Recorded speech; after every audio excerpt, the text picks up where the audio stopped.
Kuri uyu wa kane tariki ya 14 Gicurasi i Kigali hateraniye ihuriro mpuzamahanga ry'abayobozi bakuru b'ibigo ryiswe Africa CEO Forum 2026 aho ryahurije hamwe abarenga ibihumbi 2900 barimo abakuru b'ibihugu, abayobora ibigo n'imiryango mpuzamahanga baganira ku bufatanye bwa Afrika mu kwigira no kwishakamo ibisubizo by'iterambere rirambye. Muri iyi nama Perezida wa Repubulika y'u Rwanda Paul Kagame yavuze ko Afrika ifite ubushobozi n'umutungo bihagije byayifasha kugera ku iterambere rirambye, ariko kandi hakenewe ibikorwa n'ubufatanye hagati y'ibihugu byayo. Perezida Kagame yagarutse ku bibazo isi ikomeje guhura nabyo birimo intambara, ibibazo by'ubukungu ndetse n'igitutu cya politike mpuzamahanga, avuga ko bikwiye kubera Afrika umwanya wo kwisuzuma no gushaka ibisubizo biyikomokaho. But we can't stay there.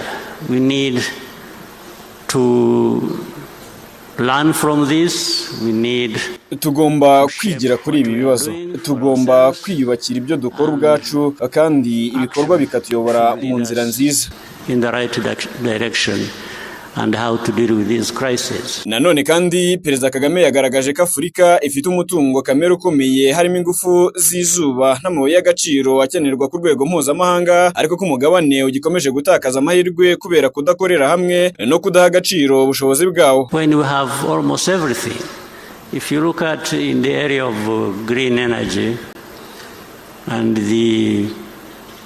this continent, Afrika ni ifite 60% by'ingufu z'izuba ku isi, ariko ikomeje gutakaza byinshi kubera kudakoresha neza ibyo ifite.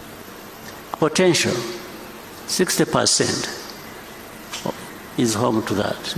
Africa is home to that. Byongeye kandi Perezida Kagame yagarutse ku bihano n'igitutu ibihugu bya Afrika bikunze gushyirwaho n'ibihugu bikomeye, avuga ko Afrika ikwiye kugira ubushobozi bwo kuvuga oya ku byemezo biyibangamiye.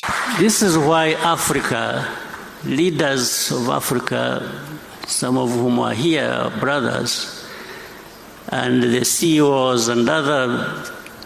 Ntitwakomeza kuba abantu bategereje gushukwa cyangwa kwamburwa n'umuntu wese ufite imbaraga. Tugomba kubasha kwiga kuvuga oya kandi ibikorwa byacu tukabihagararaho. People who are waiting to be ripped off by somebody who is shrewd enough and has the power to come. No, we must be able to say no.